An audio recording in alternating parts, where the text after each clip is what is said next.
All right. I think we're all set. We need to come up with some kind of a cool opening cut. You're probably going to do it because you're cool. For now, we don't have any. So, and that's because it's the first episode ever of our DevOps Speakeasy podcast. So, yeah, yay! Yay! Yeah, and for the first episode ever, we have an amazing guest, Anton Weis, an international DevOps rockstar, speaker in many conferences, including our very own Yala DevOps. We're going to get obviously to Anton very soon. Couple of words about the Speakeasy and the podcast format. So, DevOps Speakeasy was born. I think half a year ago, as a set of interviews that we do with speakers and celebs in the DevOps world, usually at conferences. We recorded it live, just grab people on the show floor or in a conference and just interviewed them. Very short, 8 to 10 minutes about one topic. Since no one is going to conferences anymore, we still want to speak with awesome people, we decided to retrofit this format into a podcast because, as you know, everybody are podcasting, no one is pod listening, so that including us. Yeah, that's a podcast. It means not face to face, but in our virtual studios. It means a longer format. We aim for an hour episode, so we have plenty of time to discuss all kind of things and going rambling into all kind of topics. We'll see how it goes. We'll probably have our share of 5 followers, Anton's mom, and a couple of more. Yeah, we'll see. I hope it will be interesting for you. It's for sure going to be interesting for us. And when I say us, we will try to aim to a couple of hosts to make it more interesting. Today we have an amazing Kat Cosgrove, developer advocate at JFrog, with us. And myself, I'm Baruch Sadogurski, head of DevOps Advocacy at JFrog. As I mentioned, Anton Weis. So let's get to it, and let's. Who are you, Anton? Wow, that's a philosophical question. Very deep. Yeah, well, so who am I? I'm a human being, evidently. For the last 30 years, I've been living in Israel. Before that, I was born and brought up in Russia. For the last 20 years, and that's what's relevant for the topic of this podcast, I've been dealing with information technology. Started out as a developer, writing code in C and C++, then moved on to a number of different integration, whatever they were called, positions. With time, the things that I was doing started being called configuration management. And then at a certain point, Patrick Dubois invented a new wonderful word, DevOps. Since then, that's what I'm all about. For the last 4 years, I've been doing this for myself. I'm actually doing it for my customers, for my clients. So I'm a head and founder of a boutique consulting company called Otomato software, where what we do is we help our clients, large enterprise companies and small startups, to make DevOps easier. So DevOps Speakeasy, make DevOps easy. Exactly, and speak easy about it. DevOps consulting. I try to get my head around it. How does it look like? I mean, what is it about? So how does it work? You come to a company and then you do what? You bring DevOps engineers with you? Baruch, no, I'm going to pick on you for that. You told me once that DevOps engineer is not a real thing. And you just said that's DevOps exactly engineer. why I asked this question, because I think Anton here with me on this topic, and he's going to is going to tell what everything he Well, thinks. that's like the first thing I do. I come to them and I say, you shouldn't have any DevOps engineers. There you go. And then I take a couple $1,000 and I'm out of the door. So basically, that's what DevOps great. consulting. Are you hiring? Well, this is hard to sell. Don't be mistaken. Well, but actually, what we do, I never called this DevOps consulting, even though, you know, the word DevOps is all around me, and I pronounce it many times a day. But still, what I do, what I like to say is software delivery optimization. Mhm. Yeah, so I like there that. are organizations, they create software, they want to make this software usable by their users, so they need to deliver software, and they have some hardships on the way, and that's where, as I see, our expertise is to understand where the roadblocks are, where the bottlenecks are, to analyze the whole process and help find the ways to make this thing easier, faster, more fun. This includes, of course, all of the components, the processes, the tools, the people, of course, and well, the information. As I see it, we always talk about people, processes, tools. We don't talk enough about the flow of information around this thing, because it's also not less important, sometimes even more important, because information is what flows through the pipeline. And well, Well, but that's like super broad. I mean, software delivery optimization is everything. It's like, I don't know, starting with picking up the right programming language and having good developers and using the right design patterns and stuff that we never associate or almost never associate with DevOps.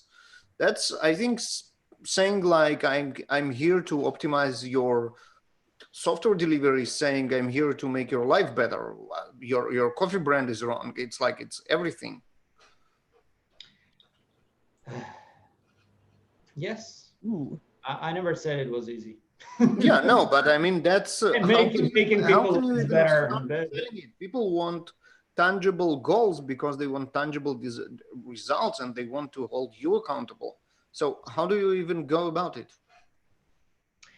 Well, If I hope I don't tread on your trade secrets.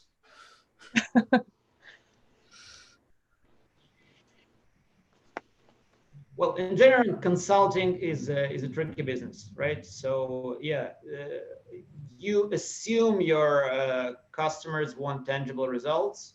They don't always do, right? Because they have their consulting budgets, and they are accountable for those budgets.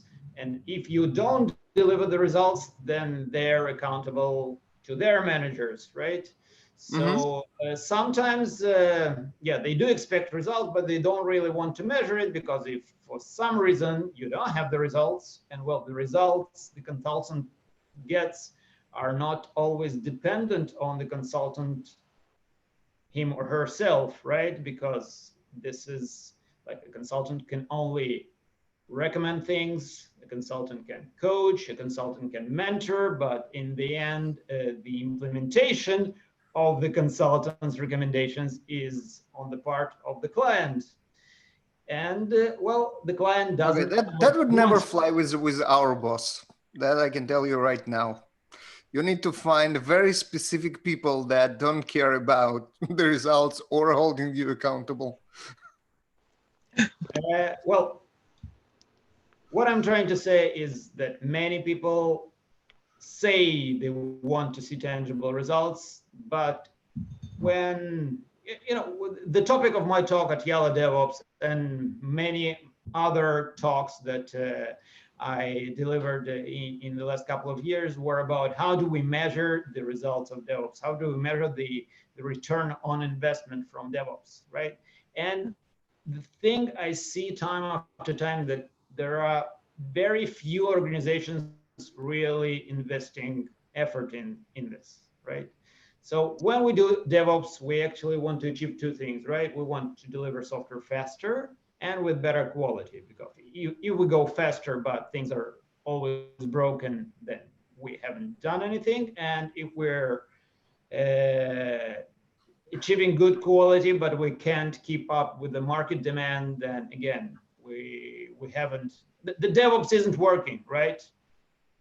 So we need to be measuring across both speed and quality, or whatever they're called, right? Velocity and quality. Yep. Stability and how do they call it in the Accelerate book? They're not using velocity, right? What are they using? The lead time.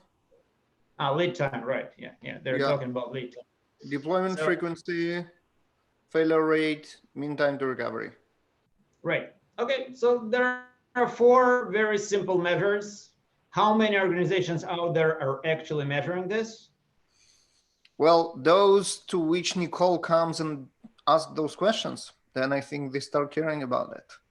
Probably. My guess, again, like what is the DevOps, the DORA survey based upon? It's based upon surveys, right? It's self-reporting. They're asking people those questions. Yeah. The questions, are they based on data? My guess would be that most people providing answers to the survey are saying, well, it's more or less this. Okay? Yeah. They don't have data, because collecting this data is an investment.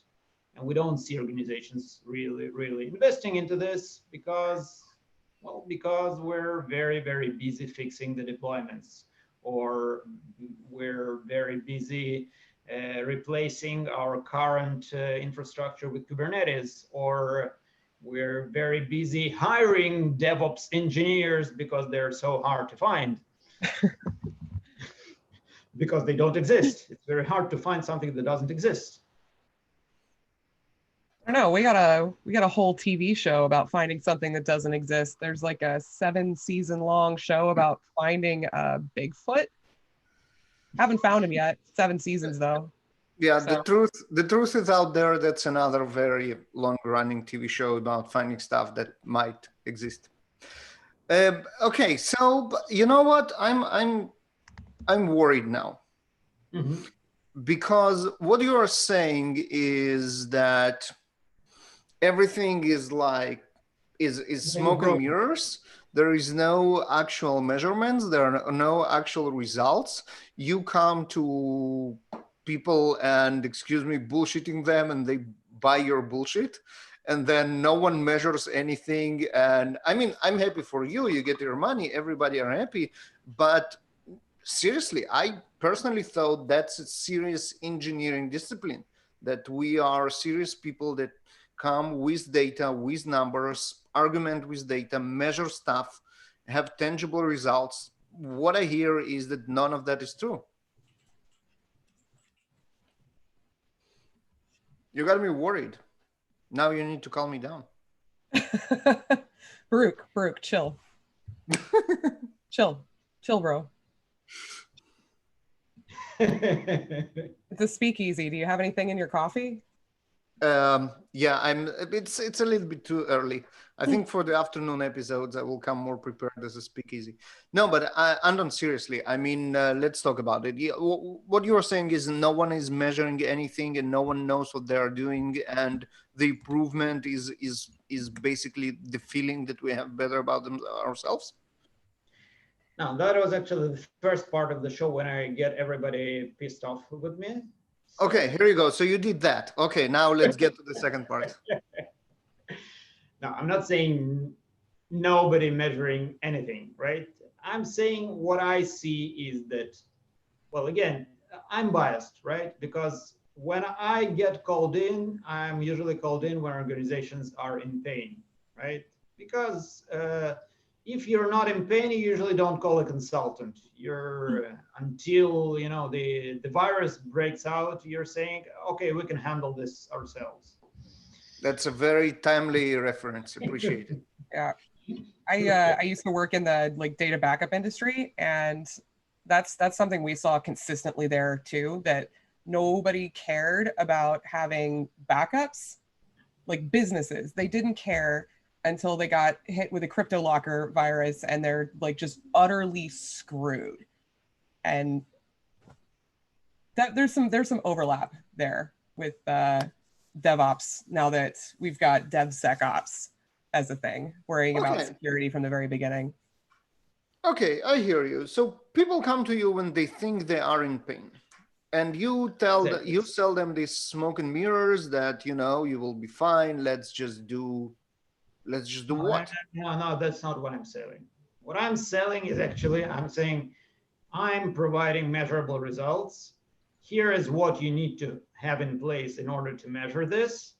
And here is what we're going to do, right? We have an assessment process that we've been doing for the last 3-4 years with different organizations. So we sit down with all the players of this delivery game, right? The developers, the operations, the testers, the project managers, product managers, whoever is in this game, whoever is providing requirements, whoever is implementing requirements, whoever is building the infrastructure, et cetera, et cetera, et cetera. And well, even from the very basic, value stream mapping, you can realize there are certain bottlenecks. There are the low-hanging fruit, right? That everybody knows is there. And many times when I come to organizations, they already know where the pain is, even though sometimes when we sit down and talk to everybody, we find out that that's not the real pain. Like, they say our build takes 3 hours, but then you sit down with them and you realize it takes them a week to approve a version. So you say maybe the 3 hours build is not your biggest bottleneck, right?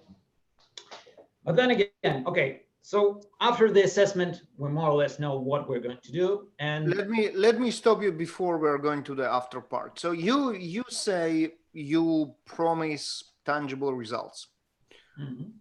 How are they measured? I'm sorry, I'm going back to that because that's one thing that I really want to understand, especially since you position your results as improvement in software delivery, which, as I mentioned, sound very, very, very wide range topic. So you say, here are the results that you are going to see. What are they? How they are measured?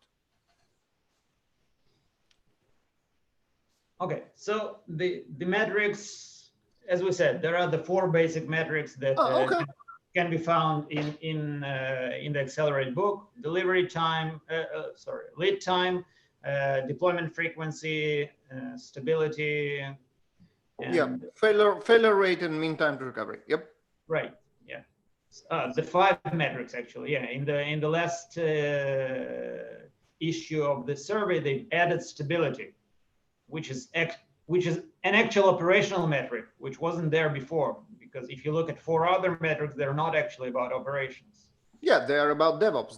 That's the thing. They're up to the point of delivery, but they're not about maintaining software afterwards. Right. So they've added stability into the mix, and that's a good thing. So these are the things that you can actually measure, right? We have our own. On each and every of those metrics, you will be better after you implement the steps that we are going to recommend. Yeah. Okay, that's more or less the promise. I cannot promise how much better the organization will become because it's a process of continuous improvement, right? But the first thing I'm saying is we need to start measuring this, right? Because most organizations that I arrive at don't measure this. Mm-hmm. Because they're saying it's very hard to measure, how do we know when our lead time ends, right? Because we have commits at the beginning of the release. We're still not doing continuous delivery because, much to our surprise, probably, because we here are so much in the continuous delivery mindset, but most organizations out there are not doing continuous delivery. Right? So they're saying we're not doing continuous delivery yet. So how do we count the lead time? Is this from the time the commit has been pushed until the time the release is out there, or until the time we roll this out to the staging environment, or until the time, whatever, a bug has been found? We need to define these things.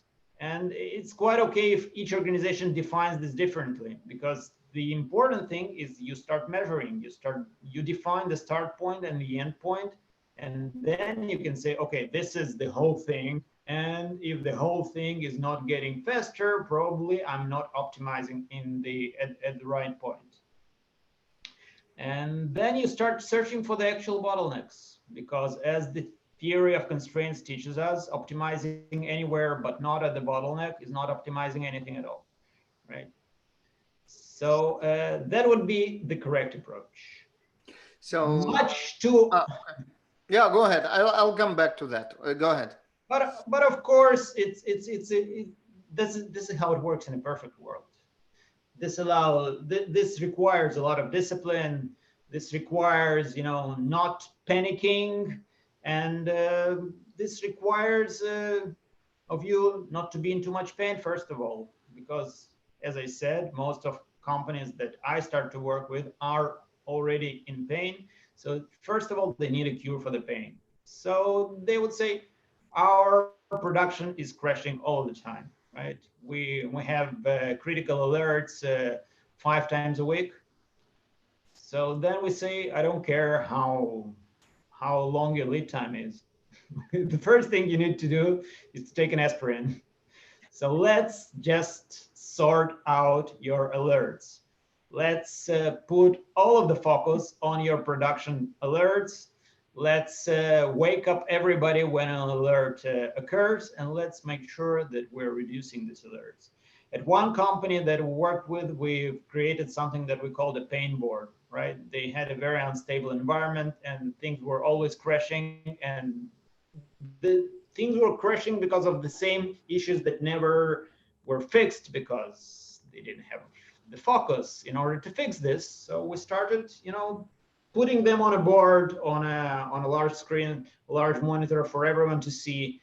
And we started having these daily meetings where we would look at the board and say, this issue has been coming back for 50th times around, so we need to take care of this first of all, because we don't want it coming back anymore. And when you work in this way, slowly but surely, you start reducing the amount of issues, you start reducing the noise, you start reducing the pain, and then you can start focusing on the actual delivery problems. Okay, so the first stage is kind of firefighting mode, when you just, you fix the obvious problems, which are obvious for everybody. No need to do any sophisticated analysis and what's not. Every deployment that we do fails. Let's fix that. Well, that's the obvious thing, and that makes sense. But I forgot what I wanted to ask. Here we go. Oh, yeah. So regarding the bottlenecks, I wonder if you can name the biggest bottleneck that you see in the majority of your customers or the organizations you speak with. Or maybe not one, maybe a couple, but the biggest pains that you see. Well, that's pretty easy. That was this talk that I was supposed to deliver at DevOps. Oh, you will. Don't worry about it. Yeah. Same goes to you, Kat. We're fine. But actually, really? Excellent. I was really excited for that. Yeah. The subject of the talk was DevOps Hero's journey, right? So I was taking the hero's journey, the 12 steps or whatever, how many steps, the amount of steps changes. But there was this guy called, what was his name? The last name was Campbell. Yep. First name just escaped me. So what he said, he was studying a lot of those. His name, Joseph Campbell. Joseph Campbell, right. Okay, Yep. so what he did, he was studying the myths of different countries and different people, things like story of the myth of Buddha, the myth of Jesus, the myth of Muhammad, whatever. Okay, and he was saying all of these stories, all of these myths, they follow the same pattern. And actually, the term for that is monomyth. Yeah, right. Yeah, the term is monomyth. So there, he was saying they're all the same myth, but you know, some of them have a bit more steps, some of them have some steps missing, but the overall pattern is the same. So you could actually break them all down into the same pattern, and then the same thing happens with you know, implementing DevOps practice. Just before we jump into implementing, credit when credit is due. So Joseph Campbell, the book that we are all learn from, called The Hero with 1,000 Faces.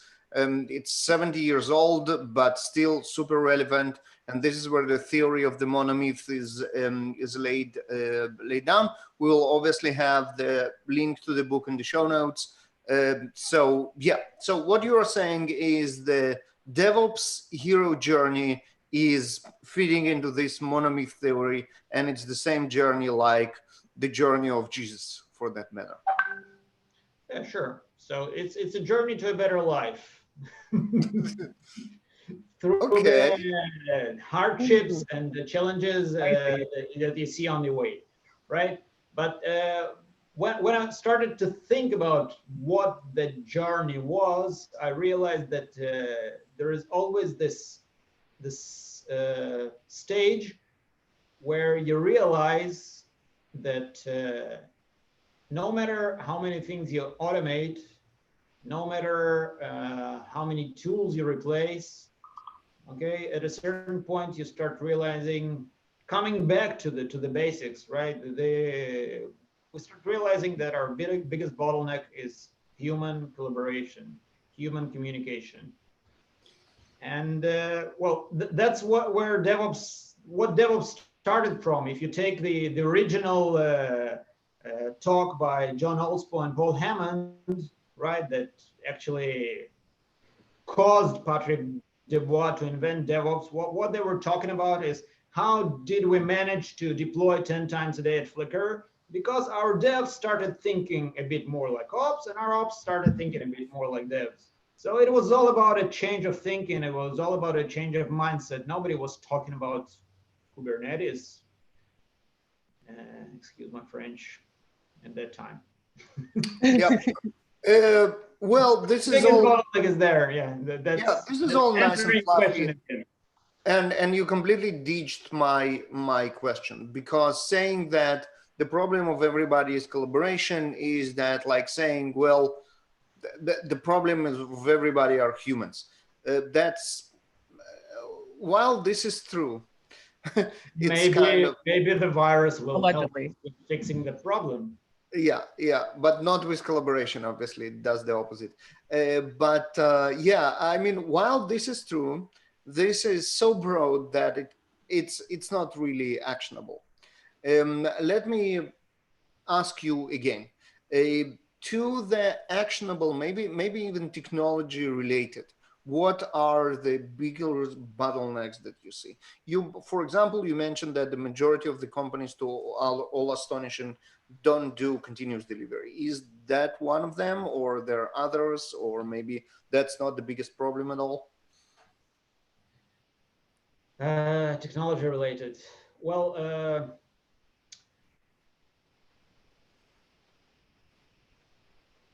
the biggest problem technology related is, of course, managing complexity. Managing, it's very easy. It's very lifecycle? Easy. Complexity. Managing lifecycle, you said? No, I said complexity. Oh, complexity. Sorry. Yep. Okay. In in the conferences in the last couple of years, whatever we talk about, we in the end we mention this, right? Complexity.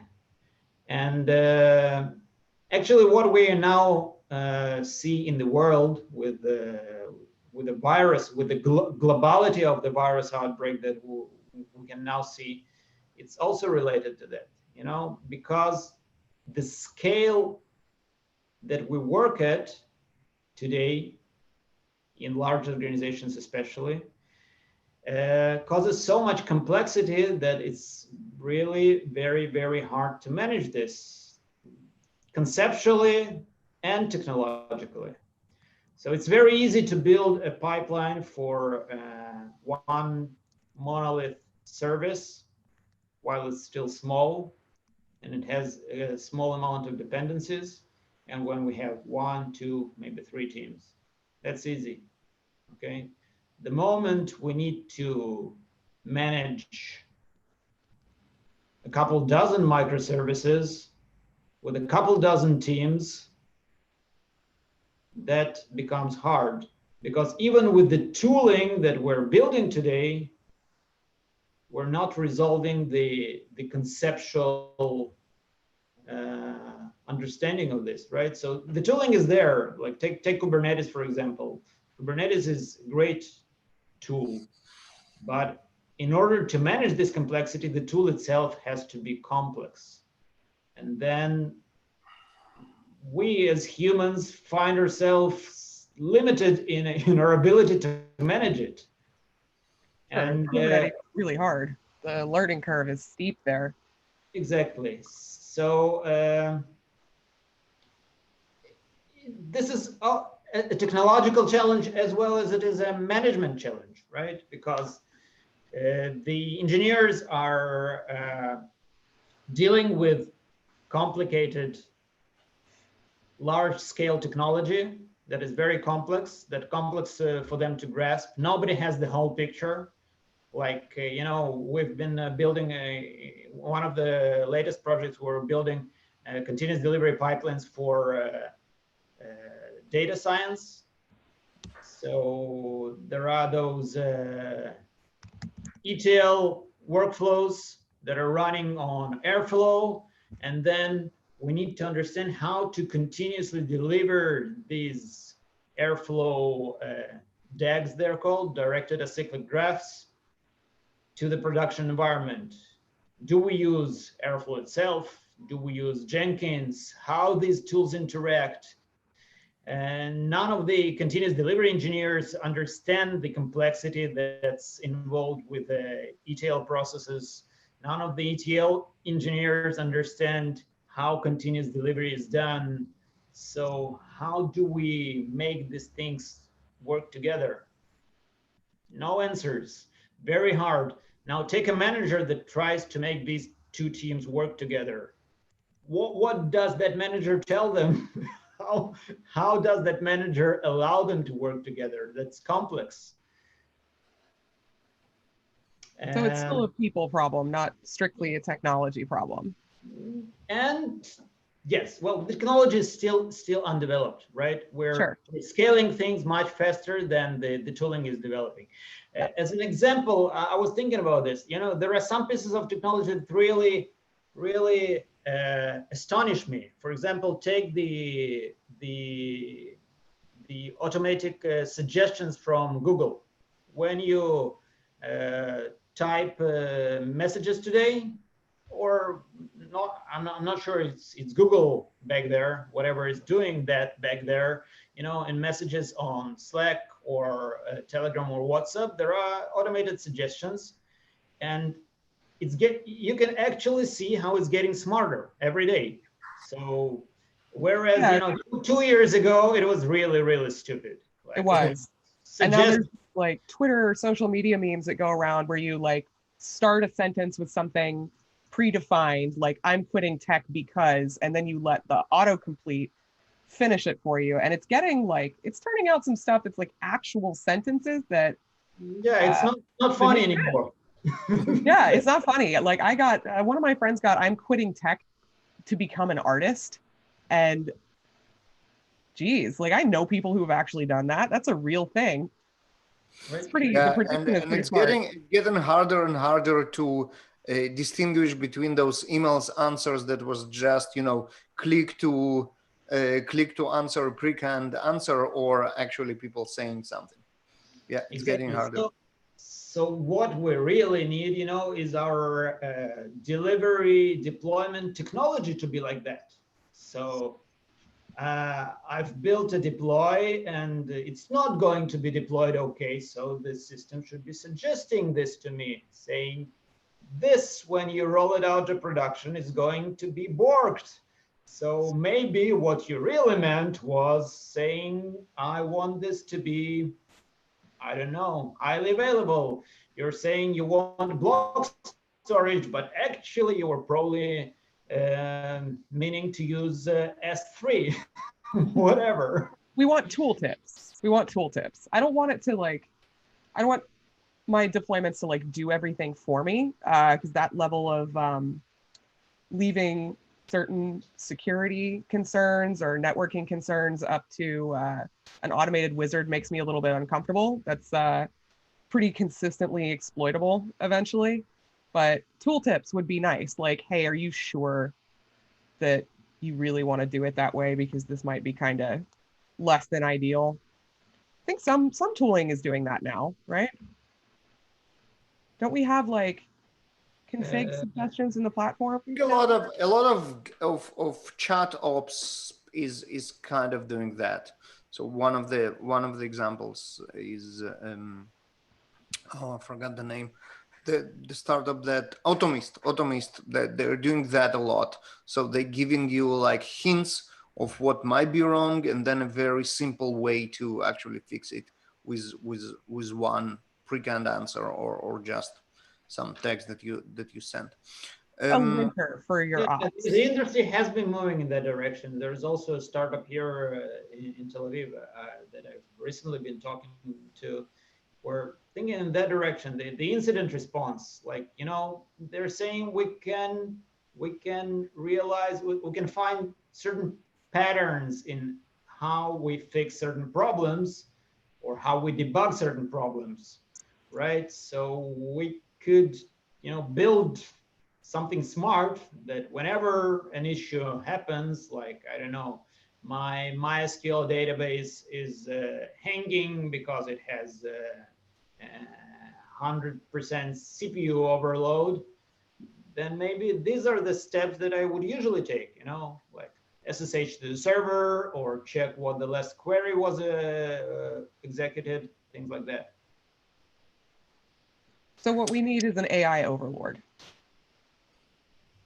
Oh, that's where we're moving towards. We're getting there. It's not even artificial intelligence. It's more like, you know, machine learning probably. So like not a system that thinks for itself, but the system that at least takes into account whatever we humans know. So Baruch, would the ML that handles a fictional system like this be a DevOps engineer?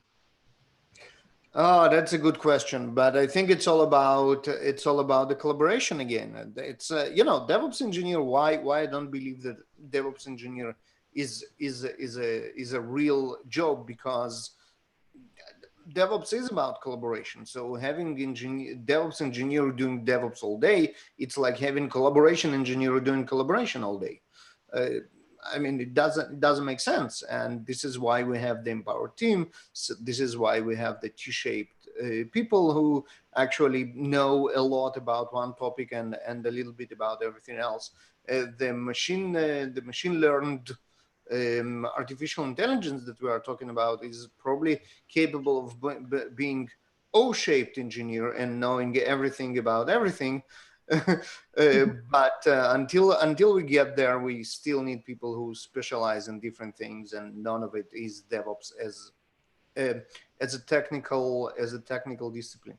Anton, I wanted to get back to what you said about complexity, because I'm trying to figure out, you as a consultant, you saw it all, you've been through it all. How do you advise people to go around complexity? Because I think there are two scenarios. The one is unnecessary complexity. People just got in love with some architectures invented in the ivory towers and bring that upon themselves when they don't need it. That's a sore And spot then for me. That's a sore spot for me. I hate it when people do that. But the good news are that it's fixable. All you can say is, okay, you throw it all away, you start easy, you start small, you start with your manageable small monolith and going from there. But I mean, it might hurt people. Make it sound so easy, telling people throw everything you've built away. Yeah, no, I mean, it's definitely not easy, but that's a moment when I, as a consultant, get thrown out of the door, you know. That's, you know how to deal about it and how to smooth things in. But what I mean is there is a solution, and solution is walking away from the complexity. I think the more dreadful scenario is when you cannot walk away from the complexity, when complexity is a necessity as a part of your business requirements or the business situation you're in. What are you doing then? Yeah, I know. I asked tough questions. Yeah, sure. It's a big question. And you do your best at managing complexity. And you know, what does it mean? Well, basically, again, it can sound a little bit vague, but as a systems thinker, I like to call myself systems thinker because it sounds so... We noticed. It sounds very fancy, yes. I've come to realize, or more like I was taught by wonderful folks, for example, Dr. Russ Ackoff, that the complexity doesn't lie in the components of the system. And if we break down the system into a lot of components and make each component simpler, the system as a whole won't become simpler because the complexity lies in the interaction between components. Sure. So managing complexity basically is managing the interaction between components. And well, I think the first thing you should do is somehow try to outline all of the possible interaction between the components in your system and throw the necessary effort at managing these interactions. And that's actually what we're trying to do today with the technology that I'm a little bit in love with, and that would be service meshes. All right, so that's a very nice segue. I'm loving it, and I would let's switch gears and talk a little bit about technologies. That was a lot about methodology and what's not. Let's talk about the hardcore stuff. So meshes as an answer for complexity. Talk to us. Well, basically, as I said, the best way to manage complexity is by managing the interactions between components, not by making components simpler, right? So we'll let the components be as complex as they need be. And we actually let the interactions be as complex as they need be, but we need to make these interactions understandable, manageable. And for that, we need another buzzword, observability of those interactions, right? And that's one of the things that service meshes allow us having more or less out of the box. So for people who are watching this who might not be super familiar with the space, can you just go over what a service mesh actually is and what it might look like? Okay. A very short introduction into service meshes without diagrams, and that's actually something that's a little bit hard to grasp without any diagram. If you have a slide deck, just go ahead and share it on Zoom. It's all the technology is amazing by now. Yeah. Ooh, right. Zoom has a whiteboard function too, I think. So Yeah, I it think does. I actually have a slide here. That's perfect. Our Okay. podcast now elevated to the elite of the elite. Keep in mind that some people can, just listen to it. So while the slides help, talk us through them. Wait a second. Where's my Zoom share?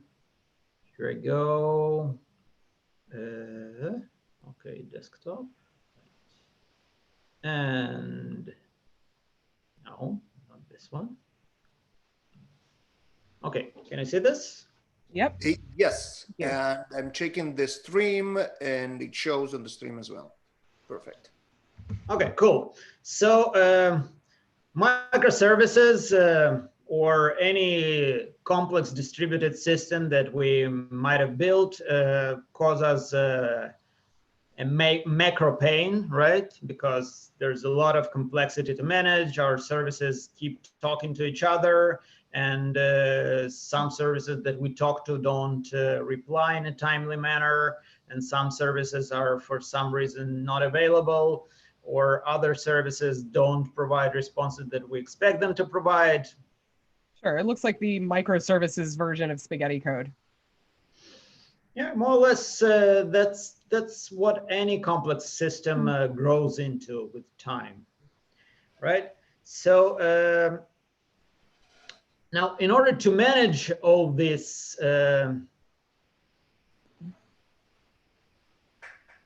all these challenges, a number of techniques were developed over time in order to manage all the challenges of distributed systems. Like in spaghetti code, like, right, you have the issues of the spaghetti code, of the interaction between the components. But when you start running microservice system, there is another very important component of the system, and that's the network. Because in a microservice system, all our components are interacting with each other over the network, right? Sure, yeah. So this network is unreliable. This network can be slow. This network can, for some reason, reject the protocols that we want to talk over this network with. And in order to manage all this complexity and lack of reliability, with time, we've developed a number of patterns, things like connection pools in order to have enough connections whenever we need them. All kinds of failure detectors, failover strategies, things like circuit breaking, bulkheading, exponential backoffs, the load balancers, of course, back pressure techniques such as rate limiting, et cetera, right? Now, up until now, we've had a number of components that would allow us to manage this, but many of those concerns were still managed in the code by the developers, right? But many of these can be seen as actually operational concerns. So this disconnect between developers implementing operational concerns, but then the operators stumbling upon them, it was causing us a lot of issues. And that's why something like, what was it, four years ago in 2016, the folks at a company called Buoyant have created a system called Linkerd, which was actually the first ever service mesh that the world knew. Their creation of this component was based on their experience at Twitter. Right? Twitter is famous for the libraries that they've built specifically for dealing with these issues, things like Finagle, right? So they took that experience from Twitter and they built it out in a separate component, saying, we don't want each developer to start integrating with this library, right? Because managing libraries is also painful. Very. So let's manage all of this out of process. Let's build a mesh of smart proxies that will be residing next to each one of our services, and we'll be able to manage all of these proxies from a centralized location. And in this way, we can provide a central solution to all of these distributed system reliability issues and concerns. And that's basically what a service mesh is about. Now, the concept has developed, and largely thanks to Istio, the market leader in implementing the service mesh concept, the service mesh pattern today, that was developed by Google in collaboration with Lyft and IBM. And that's basically how it works. Beside Istio, we also have Linkerd, we also have Console Connect right now. Now, what all of them basically do is they put smart proxies next to our services and provide us with a control plane, which allows us to manage how these proxies are configured. So we can configure them to define all of these reliability techniques, to define which traffic is allowed, to define how that traffic is managed. And that allows us also providing security barriers for the network communication between services. And that also allows us observability, because through that control plane, we can also pull data from all of these proxies to understand what our services are chatting about. Okay. So we basically and I didn't show the diagram. Wait a second. Yeah. So here so we basically externalize network communication, and this allows us to see what's going on and to control what should speak with what. Right. Okay. Okay, I'll stop sharing. I realized I didn't show you the diagram. I didn't find the right diagram, but I hope the explanation was fine. Yeah, it was a great actually, explanation. Yeah. Yeah, you took us through it in words, which is better, especially for people who will only listen to podcast instead of seeing it. So that was great. Yeah, for sure. It's an abstraction layer on top of your distributed system so that it seems more sane, it's more human readable instead of just being machine readable. Yeah, so for the folks who are running Kubernetes, and today, basically, you know, in 90% of cases, you deploy service mesh over Kubernetes. So on Kubernetes, the data plane, the proxies are actually sidecars that are injected into each one of your pods. And the control plane are components that run somewhere in the cluster and allow to pull data from these proxies and to configure them. Because it's just too much. It's too much, in my opinion, to expect that like every engineer ever is a Kubernetes expert or an expert in like any other DevOps tool. You should be an expert in your thing, but you can't also be an expert at Kubernetes. So you need something there to make that information still accessible and useful to you, but you don't necessarily need to know how to like dive into the cluster and look at each microservice individually and figure out what's wrong with the network. Right. Yeah.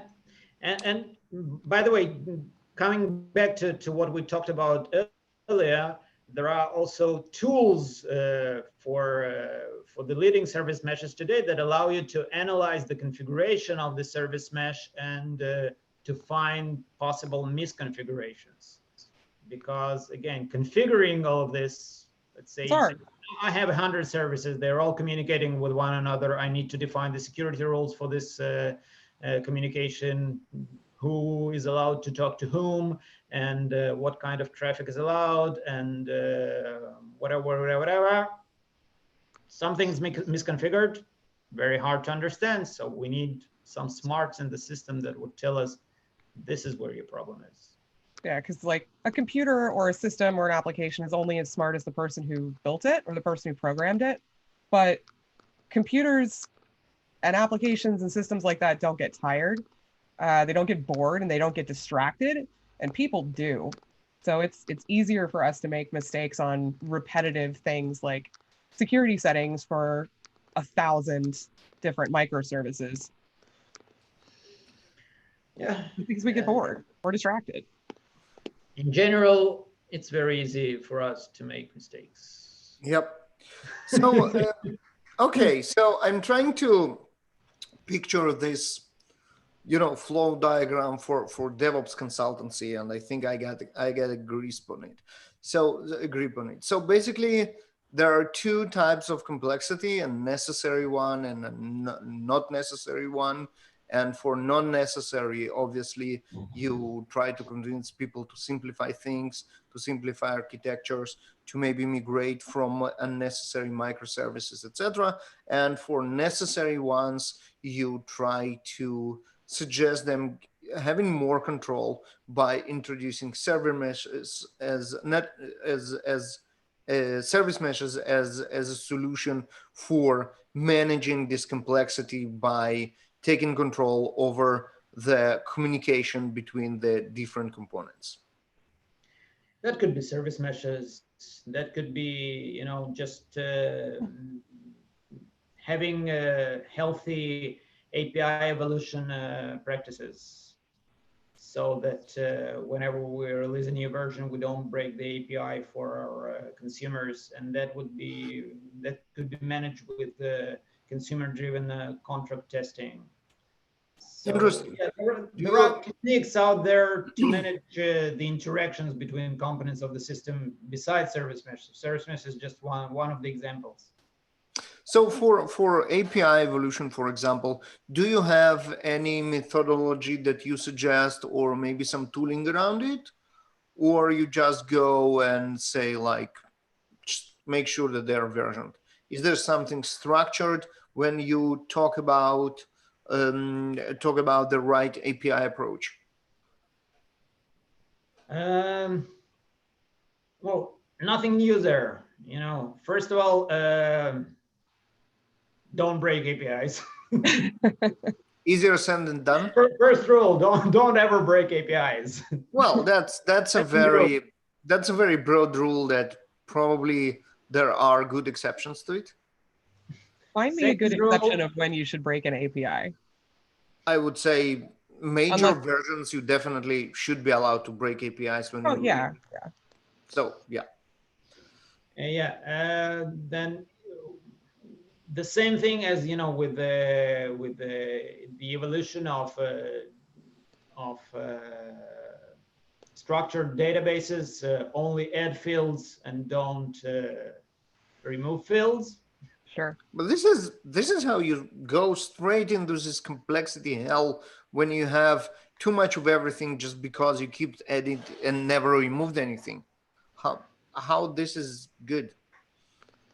So then when you finally decide to break the API, remove all the redundant fields and make sure to communicate that to every consumer that you have out there.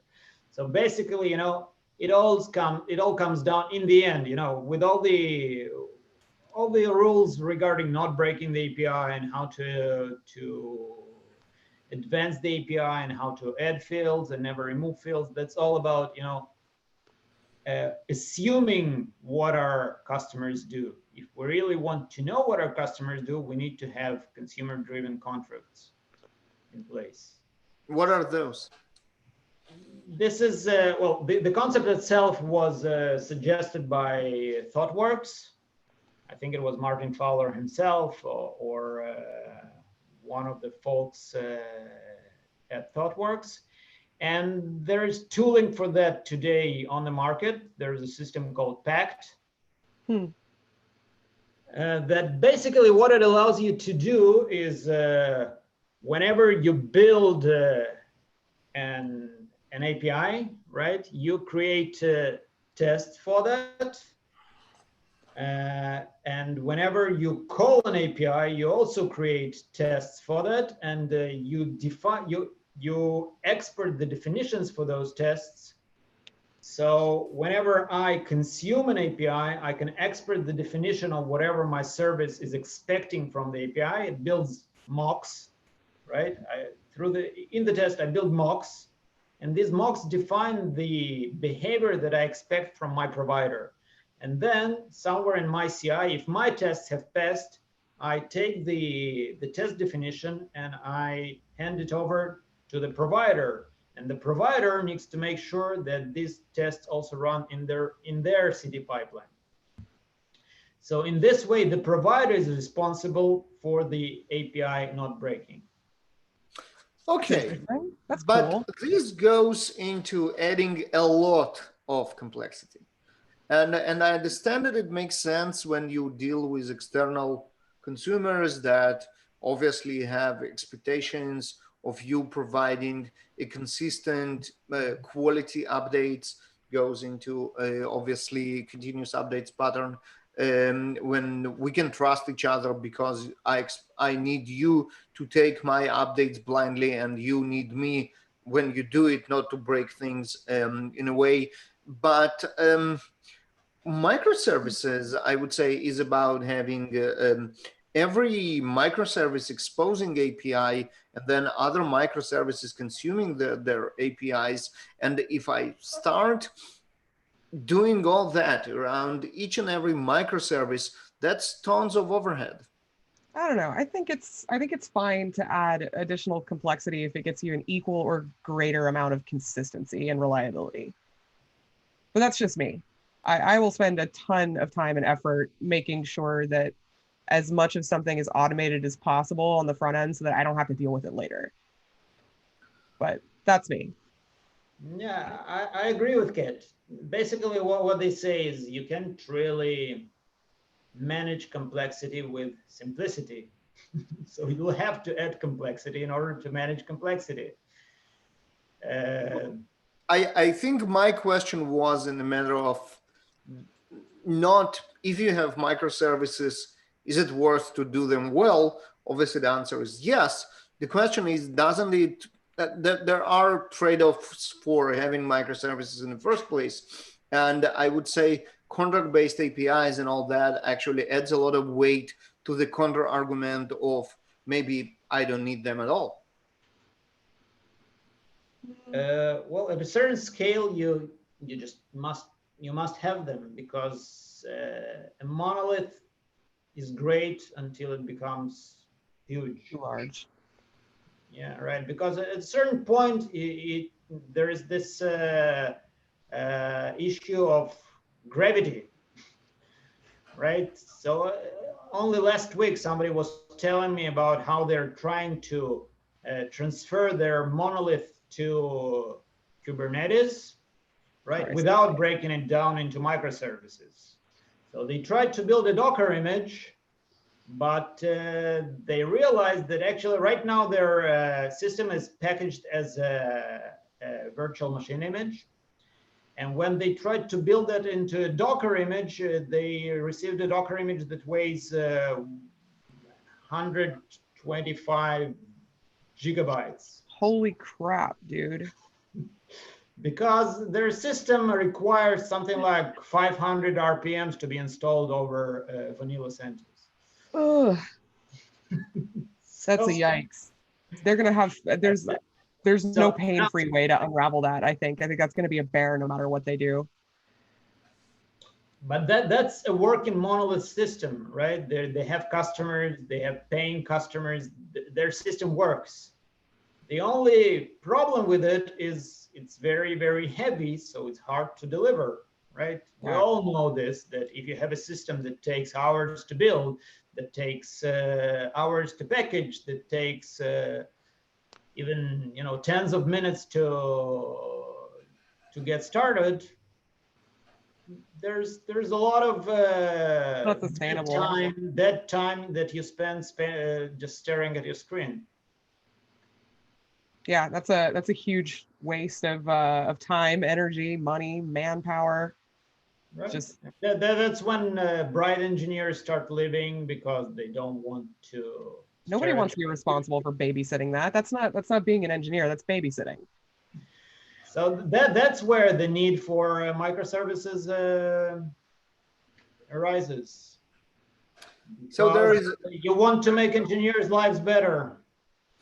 What you're saying is that sometimes there is no escape from the complexity, and you just have to accept it and try to deal with it with the tools that we have.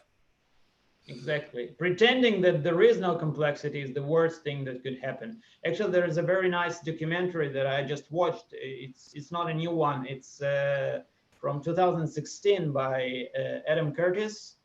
Is one of my favorite documentary directors making documentaries on BBC.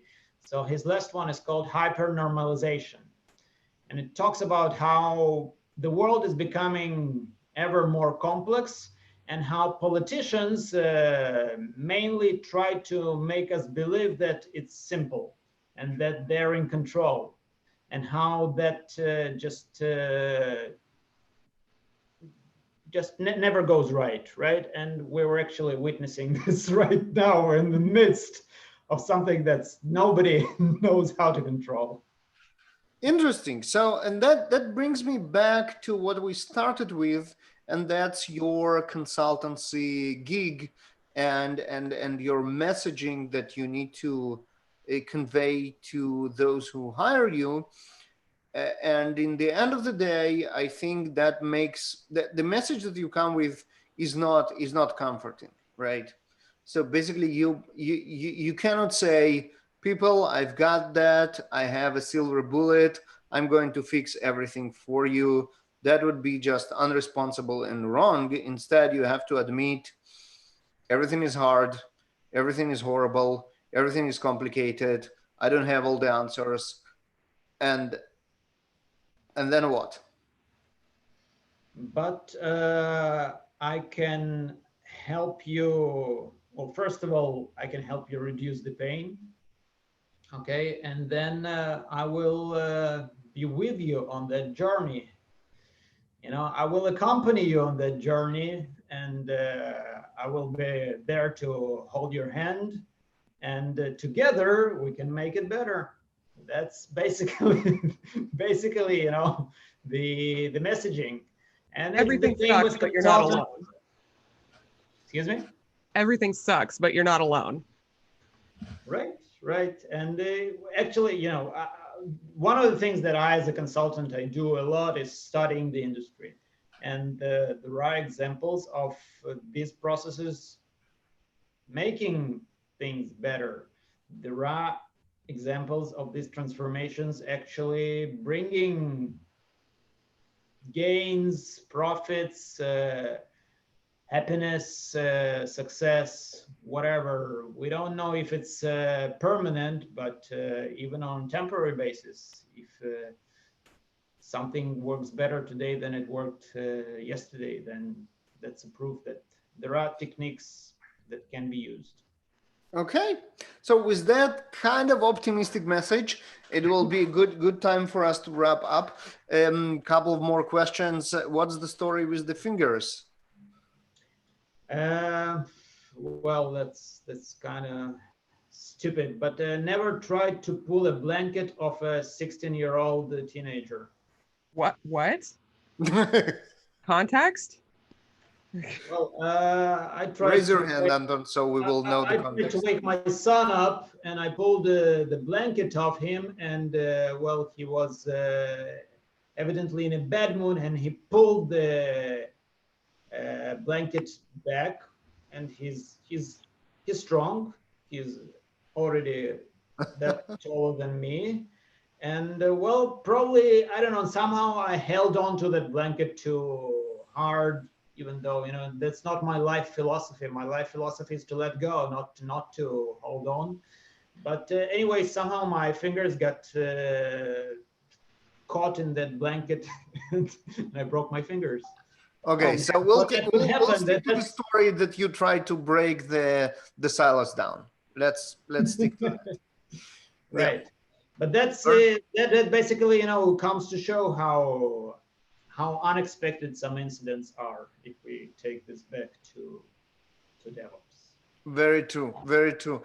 And so this is one elephant in the room. The other one is all three of us are speakers in a lot of conferences that are not happening today, not happening now. And I want to assure you as speakers and our audiences, potential audience of the conferences, that we try to come up with interesting solutions, both for Swamp Up, the JFrog user conference, and stay tuned for announcements soon, and also for the VOOPs the largest DevOps conference in Russia that was supposed to happen in Moscow later in April, and obviously won't happen physically, but there are announcements there as well. So if you are here for to know what's going on with that, stay tuned for all of that. We will have some news on both fronts. Anton, thank you very much for doing this inaugural podcast episode with us. I think that was great. It was a lot of DevOps, a lot of technology, everything that we love. Later today, we'll have another episode with Rosemary Wang, who is a developer advocate with HashiCorp. So we'll hear about some of the cool stuff that they are doing, and they're much more planning. So stay tuned. All the news are in DevOps Speakeasy Twitter and also JFrog Twitter, and we will podcast it live on JFrog YouTube channel, and also we'll upload it to one of the podcasting platforms, so you will have it in your favorite podcast player, consume it from there. With that, again, thank you very much. Thank you very much, Kat, for co-hosting this with me. Thank you very much, Anton, for being here with us. My name is Baruch. Follow us on Twitter. Show notes are coming. All the good stuff. Thank you and bye-bye. Thank you, folks. Thank you. Thank you. It was Bye. really fun chatting to you.